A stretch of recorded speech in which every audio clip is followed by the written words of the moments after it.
Danny Flexen here for Seconds Out. Delighted to be joined by the WBC Silver Featherweight Champion, Nick Ball, and still the WBC Silver Featherweight Champion.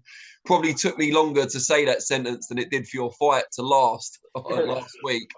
Another explosive performance against the puncher from Mexico in Jesus Ramirez Rubio. Just your reflections on the fight. Good, really. There's not much to remember. Well, the years it was quick, really, but that's boxing. It can happen. Things like that can happen, and a call to Mary and the opportunity come up to take him out, and that's what I did. It looked like he landed quite a heavy shot even before you started unloading your leather, and you took it very well. But it seemed to maybe. Was the plan always to go into him that quickly and get him out of there that quickly, or did that kind of wake you up a little bit? Do you know that shot, that right uppercut? Yeah. I didn't even feel that or nothing, you know. And when I got out the ring, everyone was saying, and even like the next day, and everyone was saying, "He caught you the right uppercut, though, didn't he?" Like, and I was thinking, did he? Yeah. So then I watched it back, and then seeing the shot, it was a boss shot, but it didn't even flinch or nothing, but. It must have woken me up because I was just on him straight away. But I feel like in the changing rooms on the pads with Paul, that's what we were doing. We were just we were working the left hand and things like that, going through it. And it's happened the past 3 or 4 fights.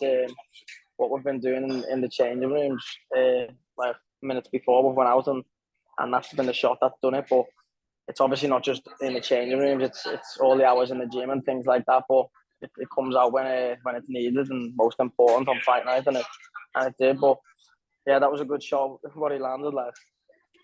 Are you do you get not frustrated, but are you keen to find someone who can stand up to your power? Because you are walking through people. Apart from Kakalolo, where you learned a lot, but generally, even the quality of opposition as it's going up, you're still blasting them out. Yeah, I'm just focusing on myself and being the best I can be, and I feel like each fight I'm getting stronger, faster, better boxing brain, all things like that. Just improving every fight, even in the gym, just improving in the gym, and I'm focusing on day to day, bettering myself, and then whoever it is, that's who I'm getting in with and taking out. And if they can stand up to it, they can stand up to it. If they can't, they can't. But if they can stand up to it, it's only going to be worse because I'm going to be dishing it out for the full 12 rounds, and I'm not going to stop. So, yeah, it's going to be a beating. Now, the most recent WBC rankings, I think you're number 11.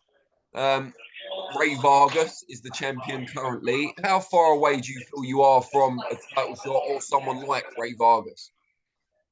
I've been saying it for like a few fights now. I'd get in with them tomorrow, but it's just getting that opportunity. You know? I think I said it to you on the last interview. I'd fight for the world title tomorrow. Obviously, it's easy. Every boxer saying that, and to just saying it on an interview just to sound good. But I do genuinely believe in myself, and I know I'll be getting a world title shot, and I'll become world champion. Yeah, just getting the shot in it. So in kind of the path to getting there, I know you talked about Kiko Martinez before the fight and also before his fight with Jordan Gill, where he won 4 rounds, I think it was. He's the European champion. He's 3 spaces ahead of you currently in the WBC rankings as well. Seems like a natural fight to make. Have you been on to Uncle Frank, get him to go to Kiko's people? Yeah, I'm sure Paul has. Therefore, I'll leave that to Paul and my team and things like that. I'm not getting in the ring with anyone, but yeah, I'm sure they have, definitely, because it makes sense, doesn't it? And to go fight, that'll be an exciting fight, that, because he's someone that does come and doesn't take a backward step, like me as well. And he's been in the game years, and he's had all that experience, so he might be the guy who can take the beating. Maybe, who knows? We'll have to wait and see, but I'll definitely be up for that fight, 100%. What did you make of his performance against Jordan Gill? Good. He just didn't. To be honest, I only watched the highlights. You know, where they're only on for it.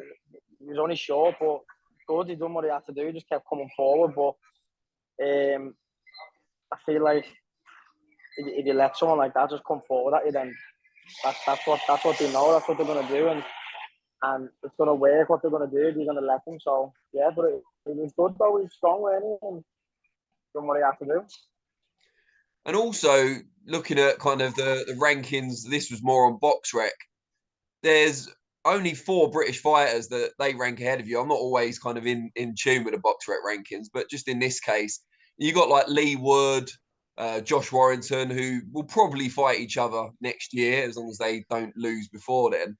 And then you've got Jazza Dickens, who's from Liverpool, like you. He's just won the IBO title.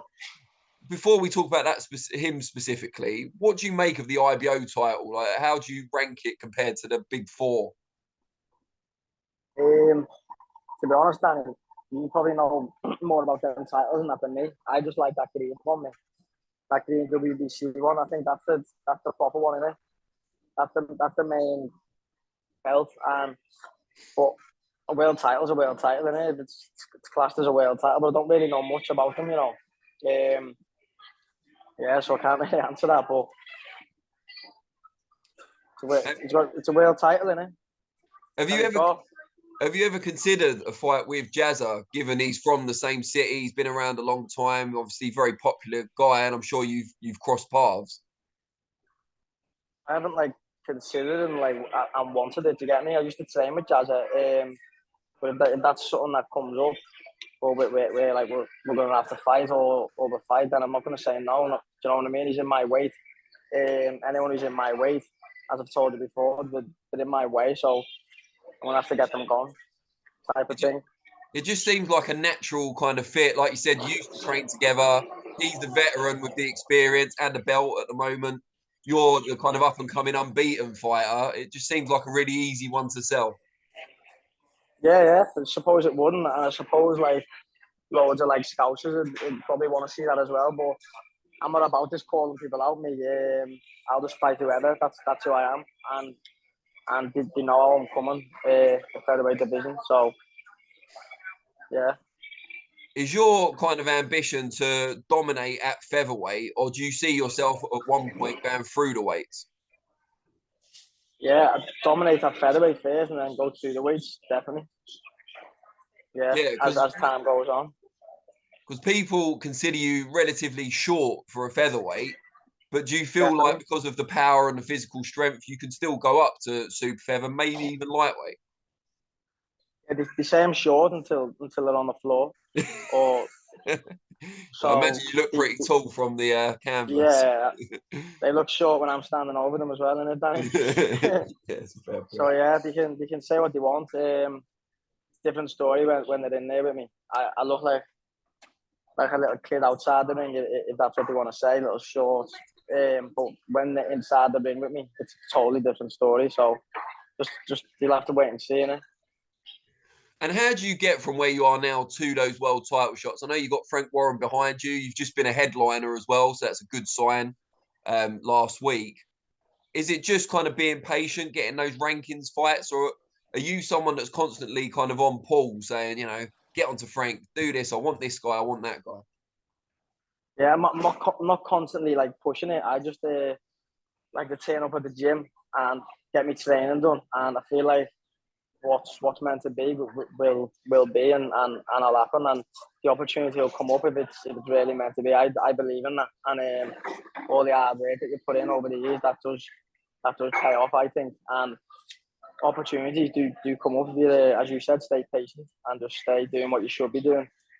And yeah, you've got to keep pushing as well to a certain extent, but just focus on putting the training and the hard working, and then I feel like everything will come to you then. Do you get me? It must be reassuring for you how young you are as well, though, because you're in a position to fight for a world title. You're still in your mid-20s, and then you've got the other people in the division, like your Josh Warringtons and Lee Woods, who are the other side of 30. Yeah, it's good, isn't it? I'm climbing, but I'm nowhere near in my prime, yeah. But I'm getting there, aren't I? So I'm just gotta keep winning and keep making the statement performances like the other night, and I can't go wrong. Where do you see the improvement still to come from you? Because as you said, you're not in your peak yet, but you're smashing through people. to the untrained eye, it's probably hard to see any flaws or weaknesses, especially in 1 minute 48. The last one lasted, but where do you see that improvement coming? Where are the areas you want to get better? There's loads. There's loads. It's what we do in the gym every day. And then, like, when I first went to Everton Red Triangle, like 5 years ago, I'm a totally different fighter to what I am now. If you go back and watch me debut, it's like you just keep, as I just keep saying, just keep turning up at the gym every day, and then you look back, and then that's where you see the improvements. Like where I am now, if you look back on when I first walked in there to where I am now, there's a massive improvement. You improve every day with Paul and Ant in the gym and the lads. The stuff that we're getting taught, different stuff in my opinion. Like, so, yeah, there's loads of things, even like little things, but like certain people wouldn't know. Just each fight's different, and you learn in each fight, definitely. And then you're there this week to watch Brad. Just tell us a little bit about him and the progress that he's made. Yeah, Brad's smashing it.